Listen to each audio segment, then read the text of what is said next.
Revenons un peu à de la philosophie politique et pas à de l'idéologie et de la propagande. Repensons la question du contrat social. La paix n'est possible que dans une perspective de contrat social. Ça veut dire qu'on a uniformément le pouvoir de nuire, de tirer sur des gens ou de tirer sur des gens de part et d'autre. Il faut que ça cesse et il faut effectivement que le contrat social puisse être passé.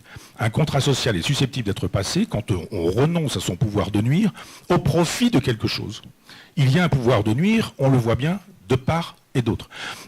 Qu'est-ce qu'on propose pour ce renoncement? On propose quoi? Si on est toujours sur les vieilles logiques sartriennes, c'est-à-dire étatistes, nationalistes, jacobines, centralisées, on n'y parviendra pas. Et si on peut aborder le sujet et la question de la paix et revenir un peu à Camus, Camus a été méprisé, sali par Sartre et on n'a jamais su ce qu'étaient les positions d'Albert Camus sur la guerre d'Algérie. On a toujours dit qu'il était du côté des petits blancs, défenseur du colonialisme, etc. Ce qui est complètement faux, mais ça s'est dit en permanence. Il y a même des gens qui ont dit qu'il était le penseur de l'OAS. Il était mort quand l'OAS a été créé. La guerre d'Algérie et ce qui se passe ici, c'est un peu semblable. Soit on veut deux États et on considère effectivement qu'il faut deux drapeaux, deux États, deux ceci, deux ça, soit on considère qu'il y a une autre façon de penser les choses qui n'est pas jacobine, qui est post-nationale et qui suppose les logiques confédératives. Camus pensait qu'il fallait réfléchir à partir du douar, le petit village, le douar commune, et fédérer les douars communes. C'est-à-dire penser la démocratie non pas de manière verticale, transcendante, rejoignant le jeu de la théocratie, du genre tout pouvoir vient de Dieu, etc., mais le jouer pour une fois de manière girondine, c'est-à-dire immanente, contractuelle, en reposant la question et en se disant, si nous faisions la paix, en considérant qu'effectivement le problème c'est peut-être pas un État qui opprime l'autre ou deux États, mais pas d'État.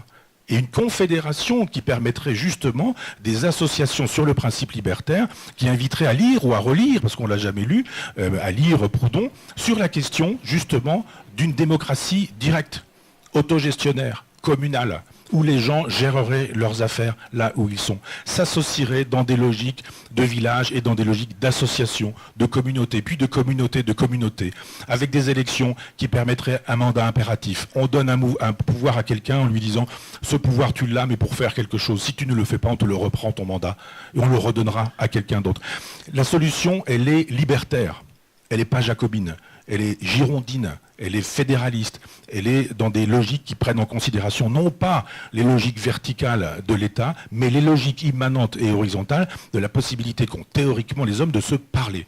Il faut juste arrêter de rentrer dans les logiques éthologiques, justement pour arrêter de vouloir être le mâle dominant, le plus fort, le plus puissant, le dominant, etc. Parce que ça va, on peut aussi rentrer dans cette logique-là. Et ça se passe en permanence chez les animaux, ça se passe aussi en permanence chez nous, pour dire justement, faisons fonctionner le cortex.